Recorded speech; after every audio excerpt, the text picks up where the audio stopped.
In today's installment, I'd like to talk about the concept of challenging in mental health. So, we all see challenging as being a good thing, and intuitively, we kind of know we're on the right track with challenging because we all get stuck in our ways, stuck in our thinking, stuck in our patterns of behavior. We get stuck. That's what life is all about, getting stuck. So, challenging's got to be good because challenging means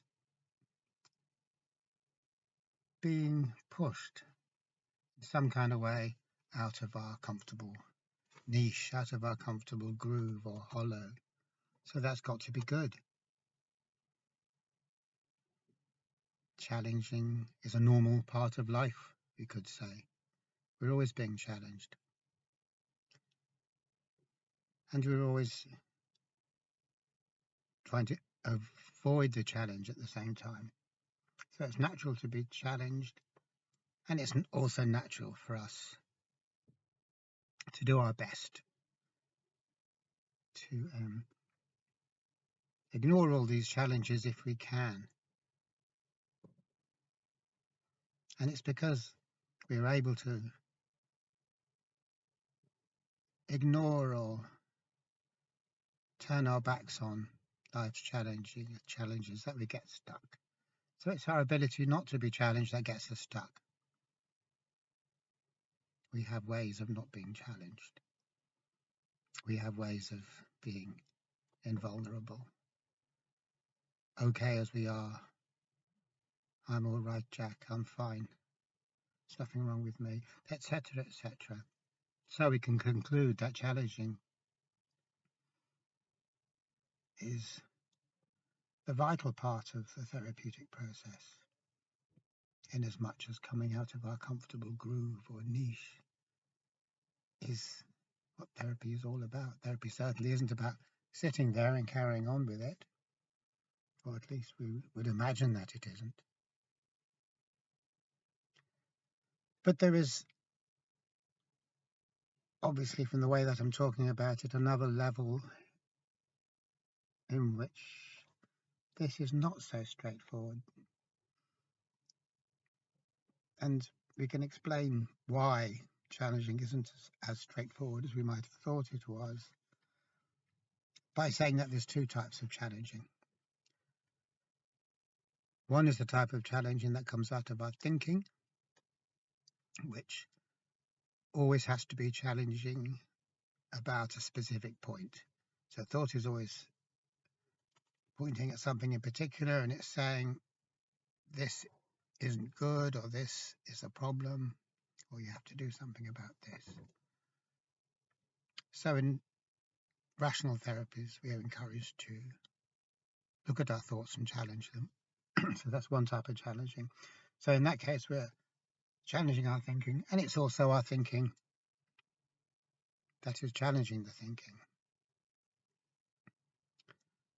So any challenging that is associated with thinking is problematic for reasons that I will come to very shortly. The other type of challenging we might call natural challenging because it happens all by itself. It doesn't come about because of our intention to challenge. It's just inherent in the whole inherent in the whole thing. So we could say, at the risk of sounding overly philosophical, that life itself is one big pure challenge from beginning to end. And that corresponds to what Scott Peck says in The Road Less Travelled, where he leads with the sentence, life is difficult. So that's exactly the same thing. Life is a challenge. The whole of life is just one big pure challenge. But not in the sense that thought challenges us. Thought will always challenge us in a black and white kind of way. So it'll say this is right and this is wrong. So it can either challenge us and say, that's wrong, you want to be like there. You don't want to be standing there, you want to be standing over there instead, because that's the place to stand. So when thought challenges, it offers us a possibility that when we take it, the challenge will come to an end. So it's not pure challenging.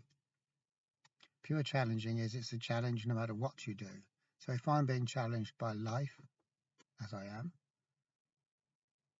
then no matter what type of solution I might try to impose on the situation, it's no good. In other words, whatever answer I might come up to, I might think, okay, life's challenging me, I'll do the right thing, and then life won't challenge me anymore. I might think that because that is a very basic thought process. When under pressure, we try to find the thing to do that will enable us to sidestep the pressure. So with mental challenging, we can do that. Mental challenging always says this is right and this is wrong and that's right. So you're doing the wrong thing, so you have to do the right thing. So there's always the possibility of quickly learning how to do the right thing to stop ourselves being challenged. And that's what we do the whole time. We find out what the rule is and then we do it. Because if we don't do what the rule says, the rule will challenge us. It'll poke us as if with a very sharp stick. And when we do what the rule says, we'll get a pat on the back. And that feels good. We'll get approved. But this type of challenging is a very different kettle of fish from the unconditional challenging that is inherent in life. So in a way, we could say, in a perfectly good way, we could say, thought needles us to do what it wants, and when we do what it wants, it lays off us so we can go back to sleep. So it'll kind of wake us up in a way, but then as soon as we've fitted into whatever it wants us to fit in, we'll go straight back to sleep again. So the upshot of that is that in terms of actually waking up, becoming more conscious, thought will never do that for us. Thought will turn us out of one bed and throw us out of the bed, and we'll fall on the floor with a bump and wake up, and then it'll give us another bed to crawl into and we'll fall fast asleep again. So it might as well never have happened. Thought is polar. It comes in the form of yes and no, up and down, right and wrong. So the only type of challenging thought can give us is conditional challenging. And conditional challenging is a way of reinforcing the conditioning, the rules.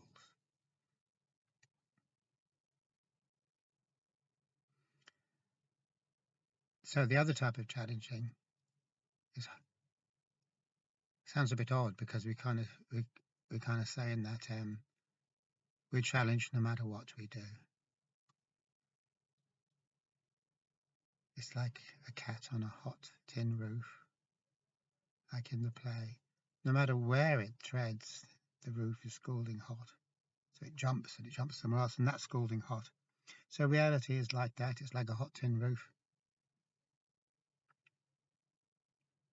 No matter which way we try to play it, we'll never get that pat on the back. That will send us back to sleep again with a big dozy smile on our face. There's no answers to life, in other words. There's nothing that we can do to make it leave us alone, even though we'd like to find something. And in pragmatic terms, we do, because we insulate ourselves from the challenge of life very, very well indeed. So well, in fact, that it doesn't even make sense to say that life is a challenge. We don't feel challenged by life in the normal run of things because we imagine that we're living life in the only way that we could, in the right way, possibly.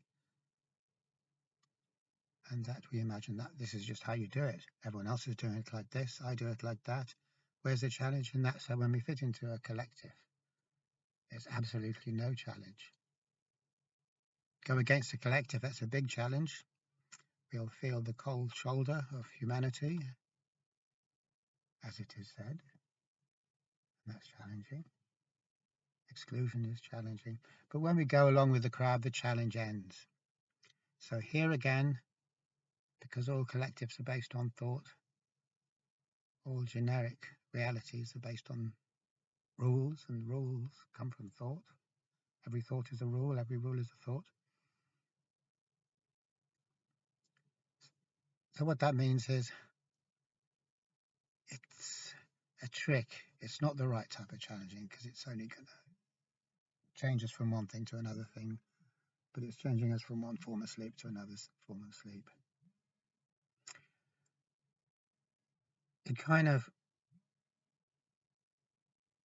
sounds kind of strange to say that life will never give us a pat on the back and say, yes, you've got it now, son, or boyo, you've got it right now, boyo, good for you.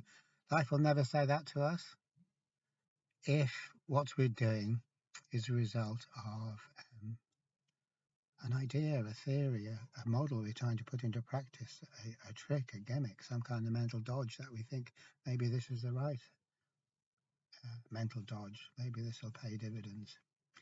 So in other words, none of our tricks will work. All thoughts are tricks. The only thing that isn't a trick is just facing it as it is. We can't do that using thought, because thought never presents stuff to us as it is. It can't do that. It presents stuff to us as thought says it is, so it presents its own version of reality. If thought were to present stuff to us as it is, there'd be absolutely no point in thought. It would have done itself out of a role, because stuff is what it is anyway, and it presents itself as it is. That's what reality does. Thought claims to speak on behalf of reality, but it puts its own slant on things. So thought takes us away from reality. It abstracts us and takes us to another realm, to the realm of where we are talking about the real world, or thinking about the real world, or making plans of stuff we're going to do in the real world, or having hopes for stuff that we'd like to see happen in the real world, or having fears of stuff that we are worried might happen. All that stuff is at a remove. That's not reality, that's our thinking about reality.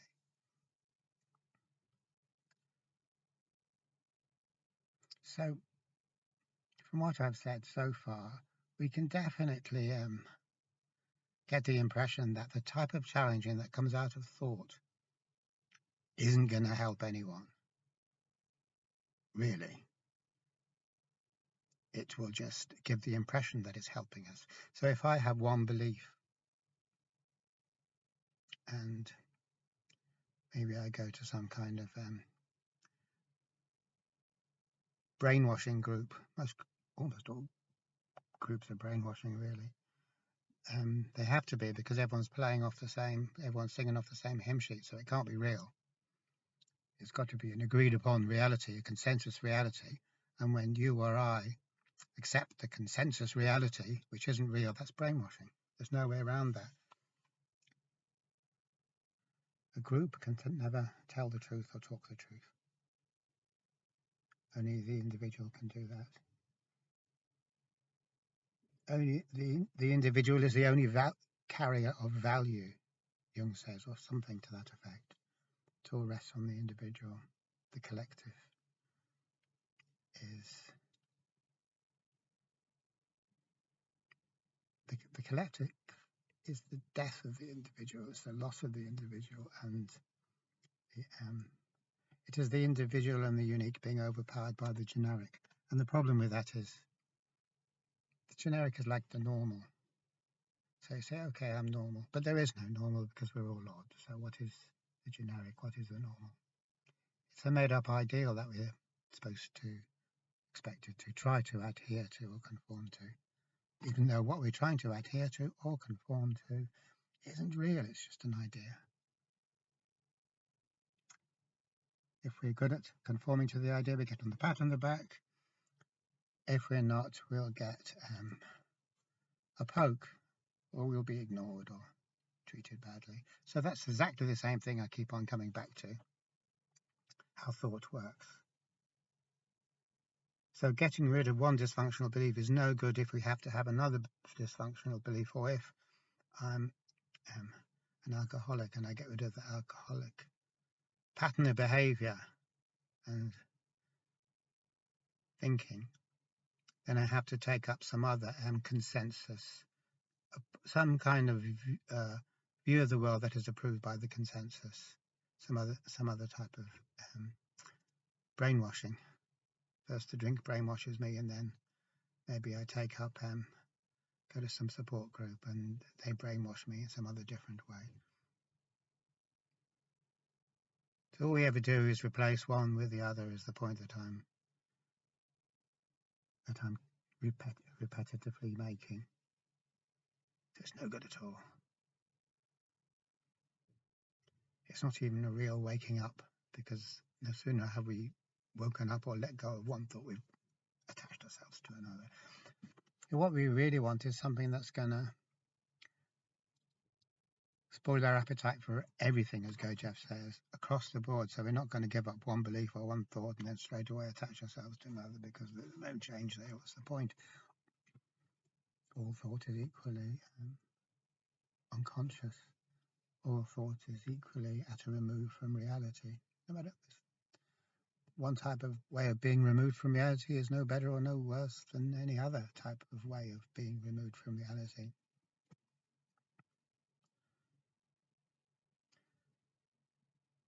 So within therapy, there can be these two types of challenging.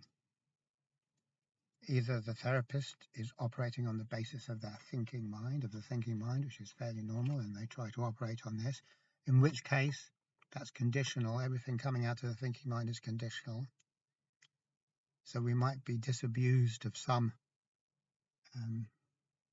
dysfunctional way of seeing the world, only to be given another, and all ways of seeing the world are dysfunctional.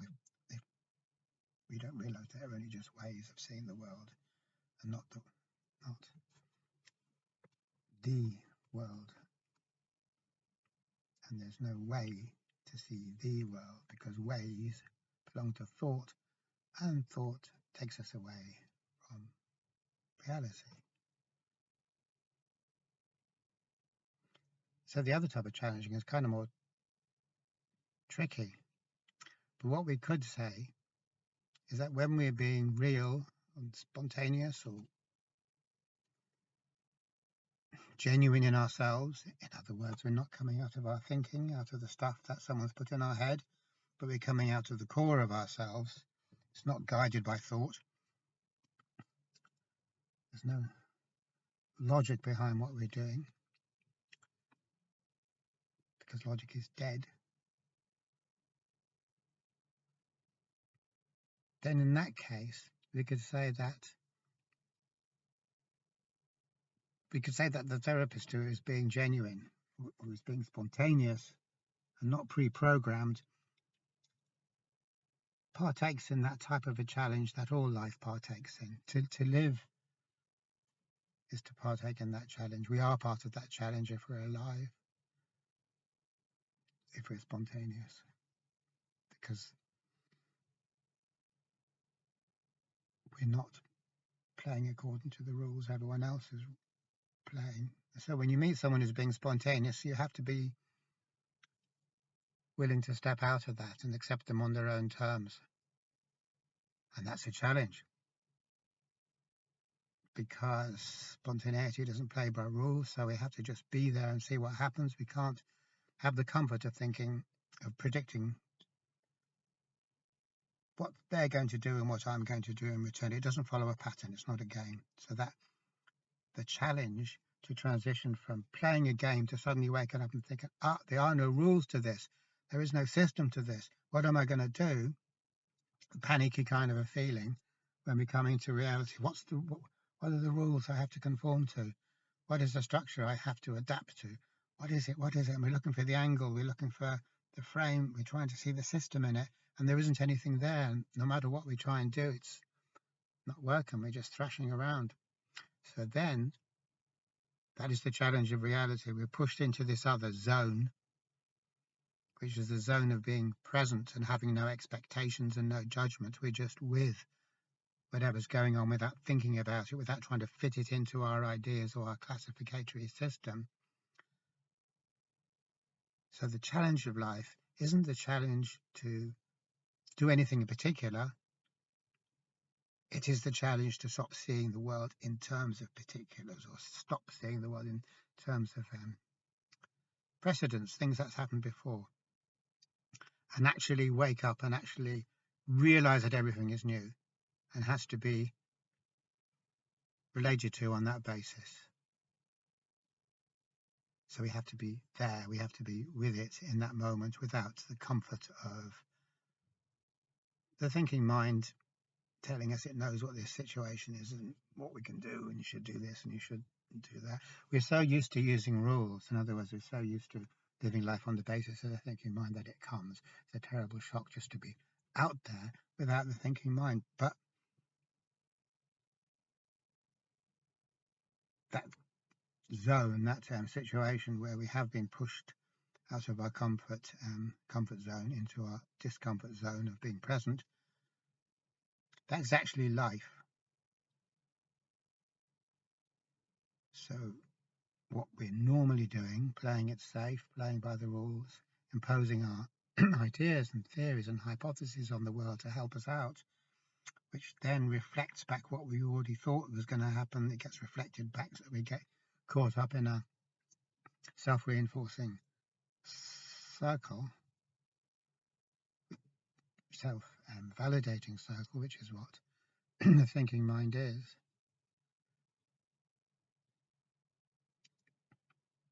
We are shocked enough to, by realizing that that way of doing things, convenient as it is, doesn't work for the real world.